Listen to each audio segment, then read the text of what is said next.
kelompok 2. Di sini aku Putri Miati Azara dengan NRP 21 2023 035. Dan saya Zuhra Nafisa, NRP 21 2023 107. Aku Cindy Putri Lestari dengan NRP 21 2023 065. Aku Anissa Mutiara Zahra, NRP 21 2023 098. Aku Wasila Humaira Prarisya dengan NRP 21 2023 083.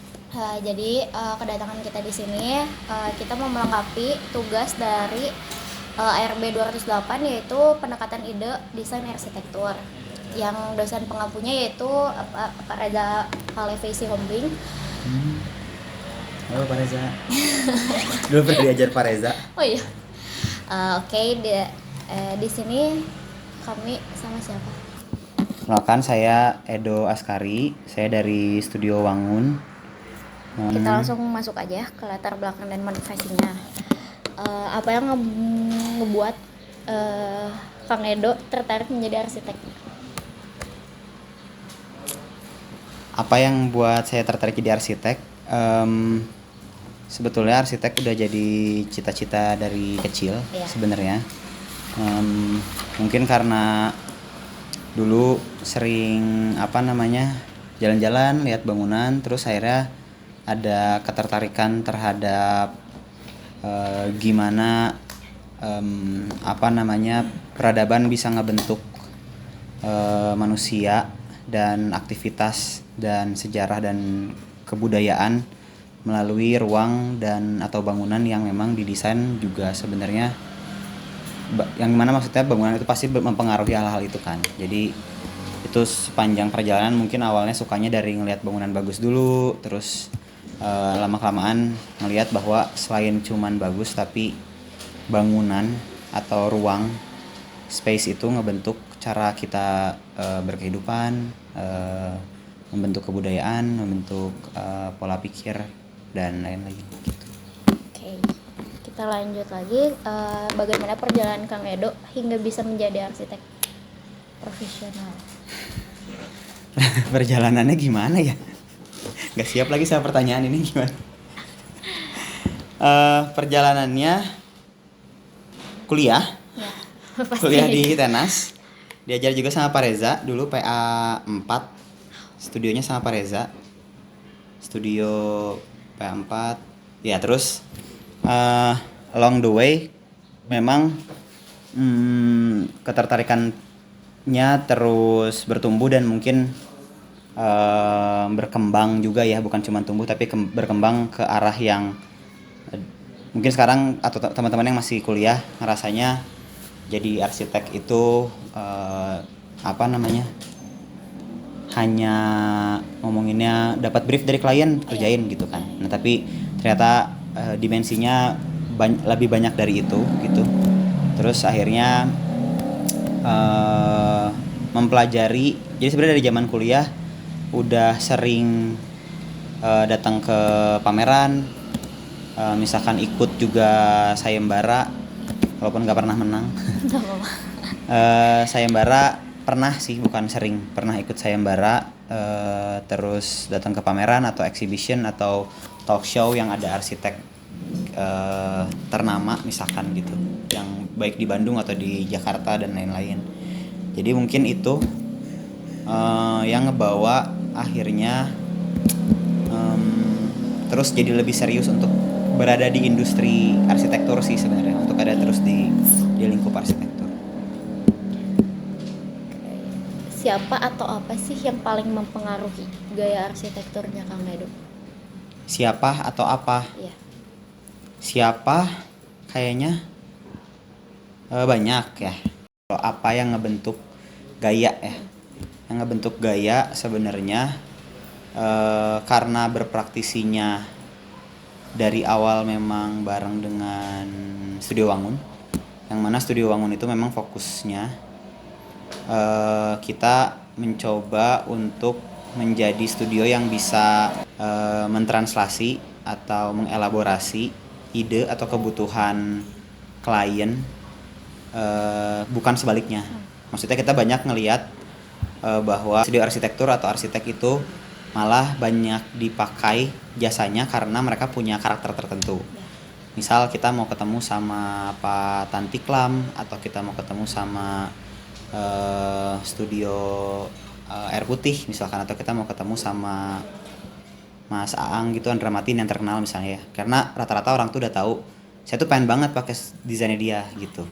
Nah, sedangkan ya, dan itu pun tidak salah ya. Maksudnya orang punya preferensi masing-masing, begitu juga dengan arsitek.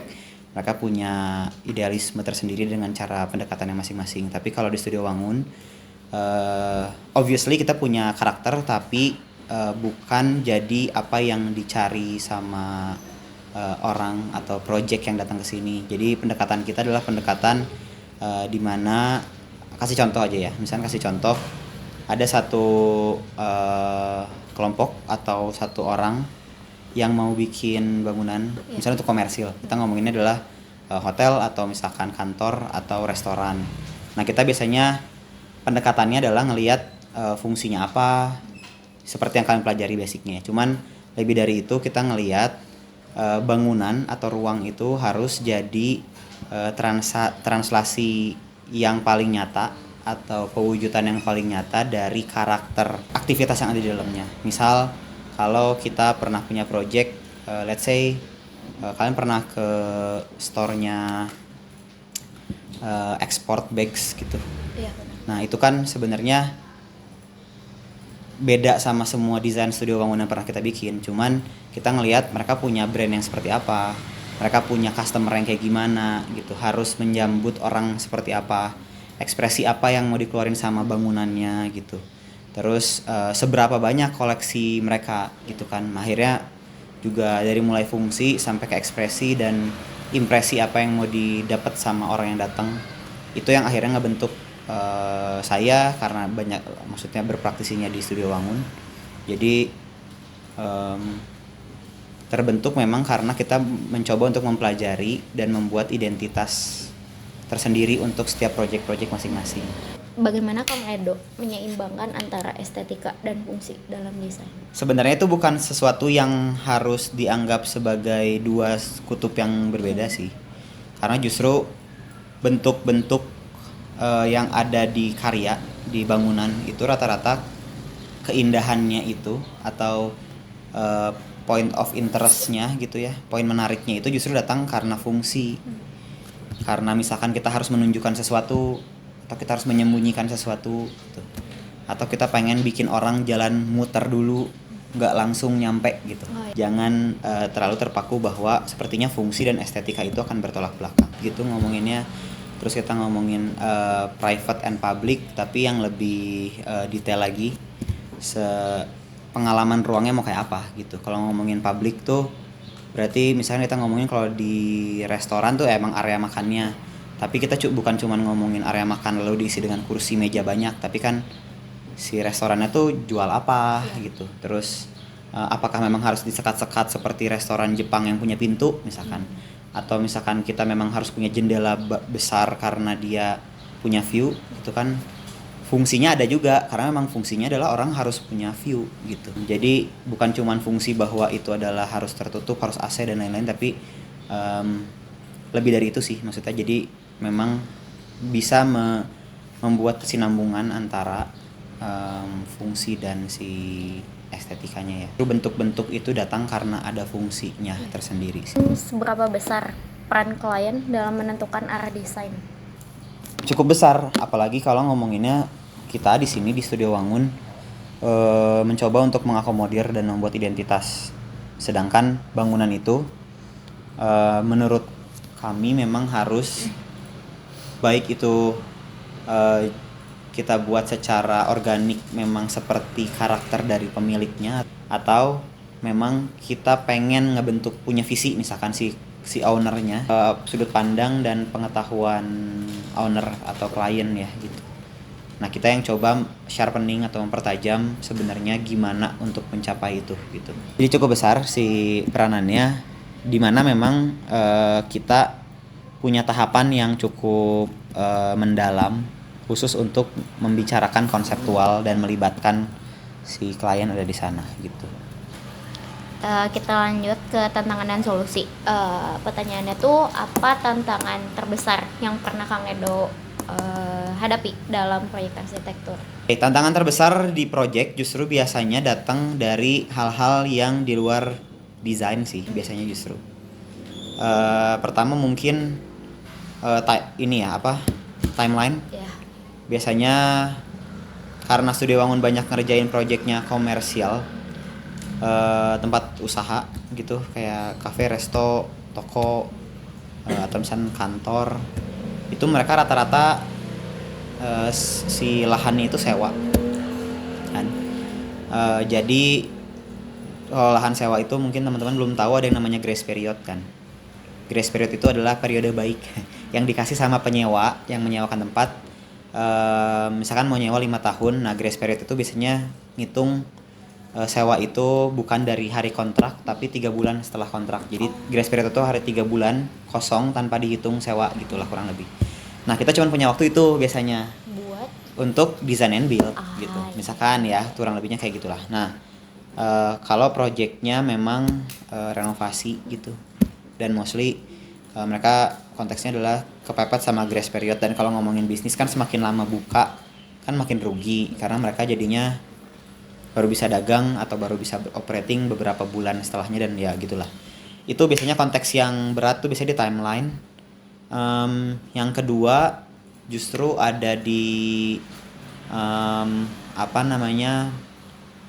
pemahaman atau gimana cara kita bisa mengedukasi, membuat kesepahaman sama klien bahwa apa yang kita desain atau yang kita usahakan atau misalnya timelinenya tidak bisa sesuai dengan apa yang dia inginkan atau budgetnya melebihi apa yang dia mampu itu, proses diskusinya justru panjangnya di sana. Terus kalau ngomongin 3 poin yang sering kita hadapi kan ada biaya mutu waktu ya. Tadi kan udah ada ngomongin udah ngomongin timeline sama biaya ya, ada waktu sama biaya.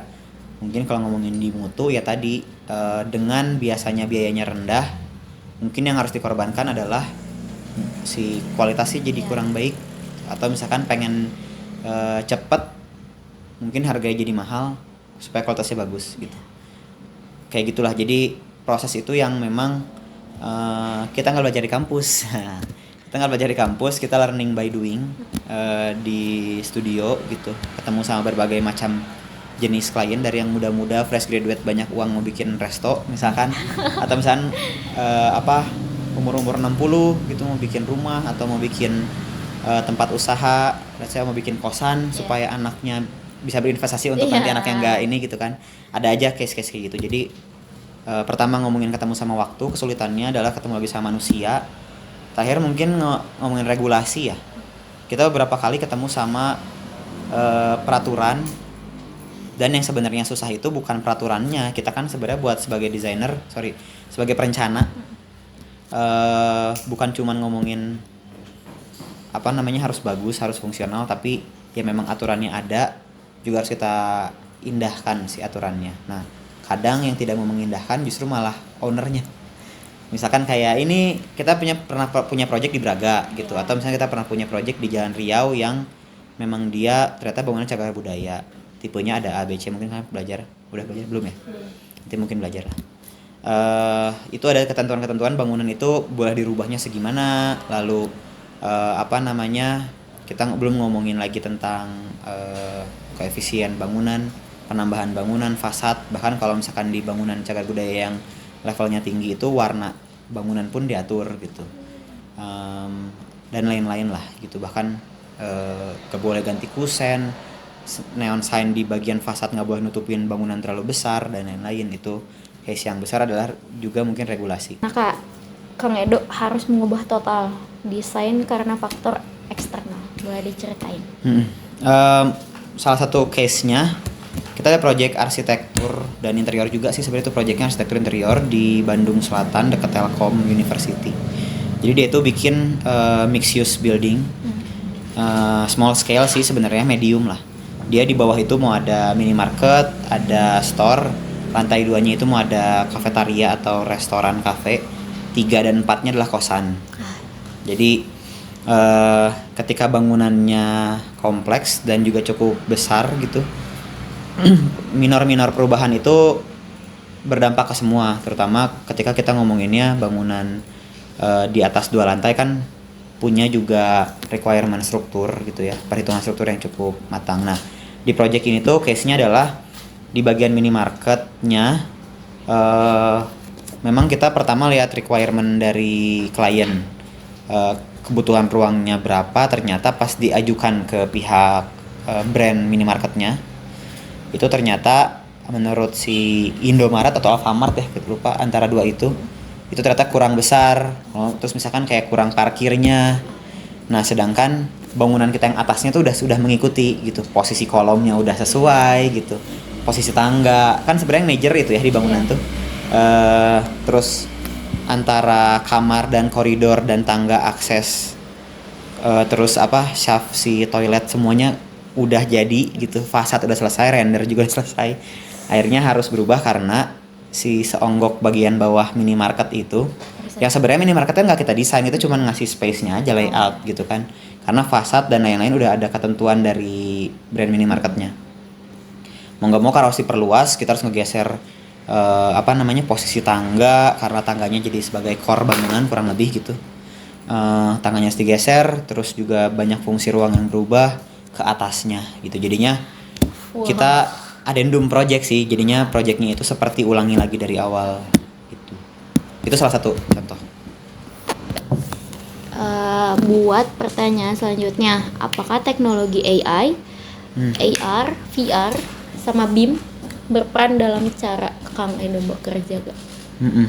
Iya, AI, AR, VR, BIM. So far yang kita cukup sering pakai itu sebenarnya AI. Tapi AI-nya bukan untuk visual. Kan sekarang banyak ya di dunia desain dan arsitektur itu pakai AI untuk ngerender, untuk nambahin efek gitu ya, untuk ngasih tekstur, ngasih warna dan lain-lain pakai AI banyak. Tapi kita belum kesana karena di Studio Wangun kebetulan pada jago render, jadi nggak perlu pakai AI. Kita biasanya AI-nya pakai untuk brainstorming, nyari solusi, atau misalkan justru nyari pertanyaan sebenarnya di project tertentu atau dalam konteks-konteks tertentu. Kita cari di AI karena lebih ke prosesnya lebih cepat aja sih dibanding karena kalau kalian untuk belajar sih sebenarnya better baca artikelnya, nonton video siapa. Tapi kalau project kan tadi ada waktunya. Nah, kita kayaknya dengan AI ini di pekerjaan dengan project yang timeline-nya juga cukup tight, ngebantu ketika lagi brainstorming kita butuh jawaban yang cepat atau ngasih example, ngasih contoh, itu pakai AI. Nah, kalau BIM kita tidak secara teknologinya pakai BIM kayak misalnya pakai ArchiCAD gitu tadi, tapi prinsip desain yang kita pakai sebenarnya prinsipnya sudah menganut prinsip BIM sih. Jadi sebenarnya kayak desain yang kita pakai di Studio Wangun itu, let's say kan kita ngomonginnya kalau BIM itu building information ya. Jadi sebenarnya si SketchUp kita tuh sudah cukup bisa memberikan beberapa informasi sih. Misalkan kayak jelas kalau dimensi ya. Tapi kan kalau misalkan kayak ada tekstur, ada cat dengan kode warna tertentu. Jadi ketika memang desainer di Studio Wangun itu ngedesain semua warna, semua tile, kenop pintu, armatur lampu, atau misalnya kalau misalnya kita pakai laminates gitu ya, pakai HPL misalkan, atau misalnya kita pakai aksesoris apapun brand, itu udah sesuai banget sama apa yang ada di pasaran. Itu kan sebenarnya prinsipnya adalah prinsip BIM gitu. Jadi udah nggak ada lagi yang kita visualisasikan itu sesuatu yang nggak ada di lapangan misalkan. Pertanyaan selanjutnya, hasil proyek besar Kang Edo tuh apa sih? Secara skala ukuran atau Bebas deh. atau uangnya atau atau besar pusingnya. Besar pusing. Paling berkesan deh. Yang besar dan berkesan ada beberapa, cuman yang terakhir kita rasa juga berkesan itu pertama kita ngelihat skala kliennya. Klien itu kan dia ya mungkin sekarang lagi rame sih si perusahaannya, cuman dia itu sebuah startup unicorn satu-satunya dari Bandung, namanya Fishery. Kalau kalian pernah dengar, mungkin kalian nggak dengar karena bukan industri kalian ya. Fisher itu startup yang bergerak di bidang perikanan. Kayak bayangin Gojek tapi jualan ikan gitu. Jualan alat pakan ikan, ya gitulah. Oke. Nah itu kita ngerjain kantor 1.600 meter kalau nggak salah, 1.600 meter. Terus serunya karena memang dia itu berawal dari kantor yang bentuknya rumah di Dago. Terus mereka dapat pendanaan besar, lalu ngerasa butuh kantor baru. Akhirnya kita ngedesain dengan kebutuhan mereka, yang mana karyawan mereka itu all around hampir 1.000-an kayaknya. Cuman nggak semuanya WFO gitu. Mereka tuh memegang prinsip WFA, work from anywhere. Jadi itu juga jadinya desain si kantor yang kita dapat itu harus bisa mengakomodir semua jenis pekerjaan ketika sebagian atau hampir semuanya itu datang ke kantor gitu. Jadi mungkin ada yang bentukannya adalah communal space, ada yang dedicated area, ada yang bentuknya adalah kapsul-kapsul kayak kios telepon gitu untuk orang Zoom meeting kan. Kalau sekarang kantor-kantor punya kayak gitu, locker room, pantry, storage, bahkan ada area kantor yang juga smoking karena mungkin ngikutin sama culture Bandung dan culture kantor sebelumnya di Dago, yang mereka itu rata-rata hampir full mereka itu smoking area gitu. Itu seru, proyeknya cukup panjang karena juga kita waktu itu sama partner kontraktor kita juga kebetulan jadi proyeknya bisa dibilang design and build karena partner kontraktor kita yang ngerjain. Itu sama mungkin proyek yang lagi sekarang kita kerjain adalah restoran cafe yang asalnya ini udah jadi cabang keduanya dia yang bareng sama kita. Jadi nanti itu mereka akan punya 3 cabang. Pertamanya ukurannya kecil, hanya 50 meteran persegi, itu bukan nama kita dikerjainnya. Nah cabang keduanya itu 600 meter persegi yang di Jalan Pudak, namanya The Daily Bakes. Nah tahun ini mereka datang lagi ke kita, mereka punya space 3.000 meter di Pasteur, sebelah banget The Botanical atau BTC. Jadi ada space kosong tuh di sebelah Botanical itu 3.000, nah 1.500-annya itu akan menjadi parkir, yang juga parkir si hotel sebelahnya, parkir mallnya juga, parkir si Daily Bakes-nya juga yang kita olah itu 1.500-an kurang lebih. Itu akan jadi restoran, tapi mereka juga punya merchandise area, punya toko oleh-oleh. Dan itu kita build from scratch karena memang awalnya ada sih bangunannya kecil, bangunan existing yang memang better untuk dipertahankan, sama sisanya kita nambah masa bangunan yang cukup besar dan tempatnya punya itulah cukup whole package ya si proyeknya, dari mulai master planning flow-nya, dari mulai parkir terus sampai ke arsitektur, interior, landscaping. Kita juga punya partner studio furniture juga, kita sampai ke furniture-nya kita kerjain. Jadi dari mulai arsitektur, interior, landscape, furniture, semuanya kita kerjain gitu. Itu jadi project yang highly anticipated juga gitu. Kita masuk ke yang terakhir. Apa nasihat Kang Edo untuk arsitek muda atau mahasiswa arsitektur? Buat mahasiswa arsitektur aja lah ya. Iya. Buat arsitek muda juga karena saya belum tua dan belum senior. Jadi buat mahasiswa atau mungkin fresh graduate lah. Iya.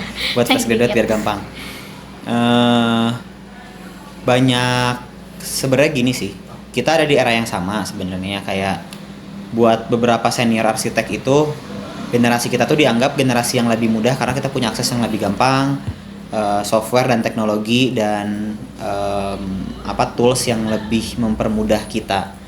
Nah cuman jadinya itu tidak sama dengan membuat kita jadi lebih baik dari senior-senior kita, maksudnya arsitek atau desainer atau perencana yang lebih duluan, yang terbatas oleh teknologi yang belum berkembang zaman dulu. Nah justru dengan itu kesulitannya adalah bisa jadi kita lebih advance dari senior kita perihal kecepatan, perihal nyari referensi lebih jago gitu atau apa.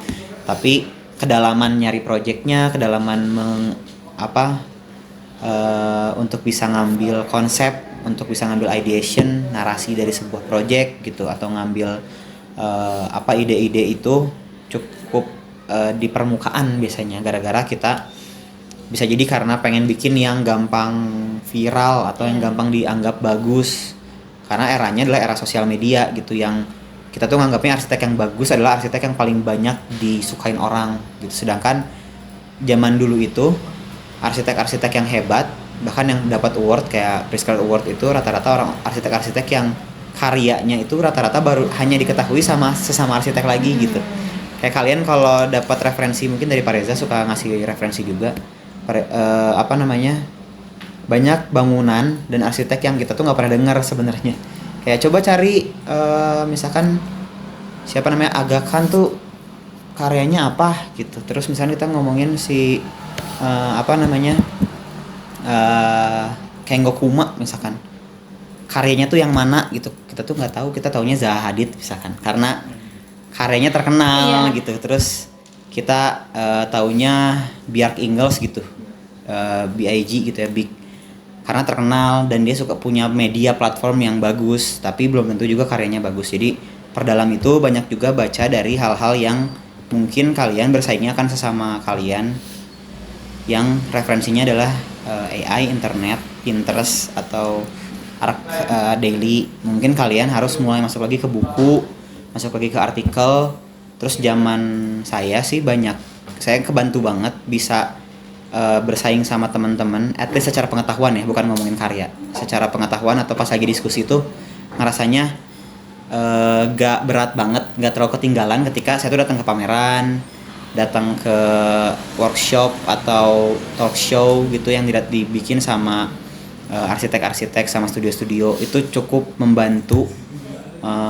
Ini kan kalian datang ke studio karena ada tugas.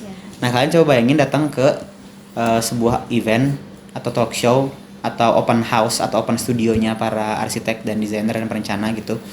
Mereka suka ngebahas proyek tertentu secara spesifik, mendalam, bahkan kayak ada marketnya, ada desainnya, semua dibongkar. Di umur kalian sih waktu itu juga saya nggak banyak ngerti sih kayak yang dibahas apa. Cuman pas udah mulai kerja, oh iya sih dulu kayaknya waktu saya datang ke studionya Budi Pradono tuh, karena saya pernah datang jadinya tahu dia tuh prosesnya kayak apa. Misalkan kayak yang saya tahu ya, kayak si Mas Andra Matin itu sukanya dari sketch mainnya gitu. Sedangkan kalau Budi Pradono itu mainnya dari meshing, dia punya styrofoam atau foam gitu, dia potong-potong. Nah, pendekatan orang tuh beda-beda gitu sebenarnya. Sedangkan misalkan era kita pakai keyword AI gitu, bayang nggak sih? Gimana caranya bikin bangunan yang gitu? Nanti AI bikin ini. Ya oke, kita nggak akan pakai gambar itu jadi desain kita kan, tapi kita nge-ekstrak itu terus kita 3D-in gitu kan. Nah, tapi proses-proses manual itu, proses-proses yang organik itu teh kayaknya penting dan akan jadi benda mewah di generasi kita sih. Aku sih ngerasanya kita masih nggak begitu jauh ya gitu. Jadi mungkin itu baca, datang ke tempat-tempat, terus coba cari kalian maunya jadi arsitek yang kayak gimana, mau emang tetap ngedesain atau maunya kerja di studio tapi nyari klien misalkan, atau misalkan emang maunya visit jadi project manager di lapangan misalkan, atau mau ngedraft jadi drafter, emang sukanya itu nggak pusing kalau ngedesain mah pusing, udah ngedraft aja tinggal ngelanjutin gitu dari desain 3D yang udah dibikin. Bisa ditentuin dari sekarang supaya nanti pas udah kerja nggak pusing-pusing amat gitu loh. Terus sama terakhir, kalau ada waktu kosong lagi libur, kan ada libur yang panjang tuh. Kalau misalnya kalian nggak ngambil semester pendek, kalau bisa sih ngambil magang. Itu yang saya sesali dulu karena saya nggak magang. Jadi kalau bisa sih magang, karena magang itu cukup berpengaruh ke kedewasaan kita dalam mendesain ya. Anggaplah kalian magang 3 kali selama 3 tahun berarti ya, atau 2 kali selama 2 tahun di semester pendek itu, di 3 bulan itu kalian udah punya kurang lebih 6 bulan pengalaman kerja gitu, seperti 6 bulan pengalaman kerja. Bukan untuk dikasih tahu ke tempat kita kerja nanti, tapi jadi pengalaman buat kitanya sih. Itu lumayan penting. Oke, sekian ya untuk pertanyaannya. Terima kasih kepada Kang Ego sudah mau diwawancarai di studio Wongen ini. Kita juga sebagai kelompok 2 mohon maaf bila ada kesalahan atau salah kata. Wassalamualaikum warahmatullahi wabarakatuh. Waalaikumsalam. Dadah, Pak Reza. Aku